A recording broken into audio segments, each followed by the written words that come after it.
বাংলাদেশের রাষ্ট্রপতি মোহাম্মদ শাহাবুদ্দিন আগামী ফেব্রুয়ারির সংসদ নির্বাচনের পর মেয়াদের মাঝামাঝি সময় পদত্যাগ করার পরিকল্পনা করছেন। বৃহস্পতিবার 11ই ডিসেম্বর হোয়াটসঅ্যাপে দেওয়া এক সাক্ষাৎকারে তিনি রয়টার্সকে একথা জানিয়েছেন।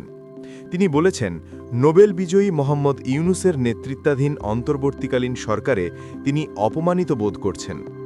রয়টার্স বলছে, রাষ্ট্রপ্রধান হিসেবে মোহাম্মদ শাহাবুদ্দিন সশস্ত্র বাহিনীর সর্বাধিনায়ক, তবে ভূমিকাটি মূলত আনুষ্ঠানিক। নির্বাহী ক্ষমতা 17 কোটি 30 লাখ জনসংখ্যার মুসলিম প্রধান দেশের প্রধানমন্ত্রী এবং মন্ত্রিসভার হাতে ন্যস্ত। 2024 সালের আগস্টে ছাত্র নেতৃত্বাধীন বিক্ষোভের ফলে দীর্ঘদিনের প্রধানমন্ত্রী শেখ হাসিনা নয়াদিল্লিতে পালিয়ে যেতে বাধ্য হন। এর ফলে সংসদ ভেঙে দেওয়ার পর রাষ্ট্রপতি শেষ সাংবিধানিক কর্তৃপক্ষ হিসেবে অবশিষ্ট থাকে যান।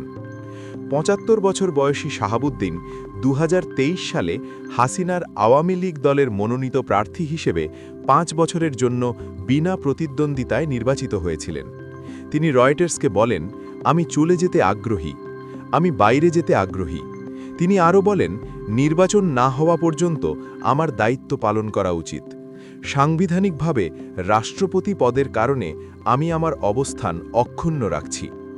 রাষ্ট্রপতি উল্লেখ করেন, ডক্টর ইউনূস প্রায় 7 মাস ধরে তার সঙ্গে দেখা করেননি এবং বিশ্বজুড়ে বাংলাদেশি দূতাবাসগুলো থেকে তার প্রতিকৃতি সরিয়ে ফেলা হয়েছে। তিনি অপমানিত বোধ করছেন।